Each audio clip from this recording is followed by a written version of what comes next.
from Michael Tildesley. He is an associate professor of life sciences at the University of Warwick. Joins us now live. Thanks so much for being with us. I mean, from what you've seen, just how much of a silver lining is this?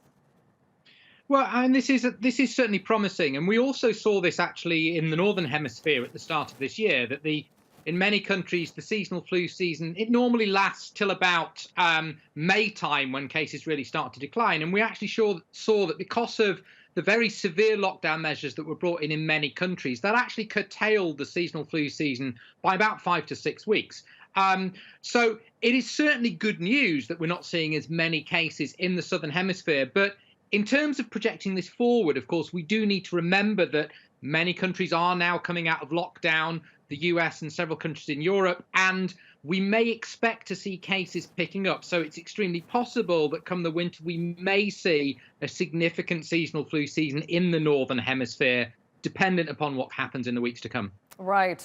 I mean, we know actually tens of thousands of people die every year of the seasonal flu. I mean, in the United States alone. Do you expect the same, though, to happen specifically in the United States, knowing that getting them to follow the measures like wearing face masks has been more of an uphill battle there than elsewhere?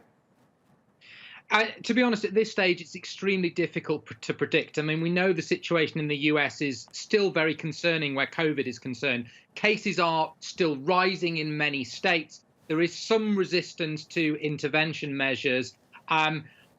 Hopefully, we can see that start to turn around over the coming weeks. And if that is done successfully, if cases start to decline, if these sorts of social distancing measures remain in place, we may see that reflected in a reduction in seasonal flu cases over the weeks to come. But I think it's really crucial to state we're not out of the woods yet, either with COVID or with what might happen in seasonal flu. These social distancing measures that I expect will be in place in a number of countries for the remainder of the year may have, again, just to turn this into a silver lining, may have a positive impact upon the number of seasonal flu cases that we may see this coming winter. You know, Michael, I read an interesting bit not so long ago about the actual, I'm sorry to bring a dark lining into this, but that there was also a potential for causing even bigger problems because now that people are constantly disinfecting, constantly hand washing, we could actually be building rather dangerous bacteria that could also get us sicker and be harder to fight. Do you think that could be a problem, or you're not so worried? I mean, to be honest, this is somewhat out of my area of expertise. I would be concerned at the moment with the problem in hand, which is we are still in the middle of a worldwide pandemic. Cases internationally are still rising. And of course, good hygiene and social distancing measures are the key weapons in our arsenal to try to curtail that spread. Of course, there may be many long-term implications of all the measures that were introduced that we will still be seeing in, months, if not years to come. But I think at the moment, the key thing is stress. People keep following the good hygiene practices, keep following the social distancing so that we don't see a large second wave occurring. Fair enough. I have to ask you, because it also mentioned in this report that there were other respiratory illnesses that were quote unquote suffering from coronavirus measures as well. What are those other things that people are being spared from?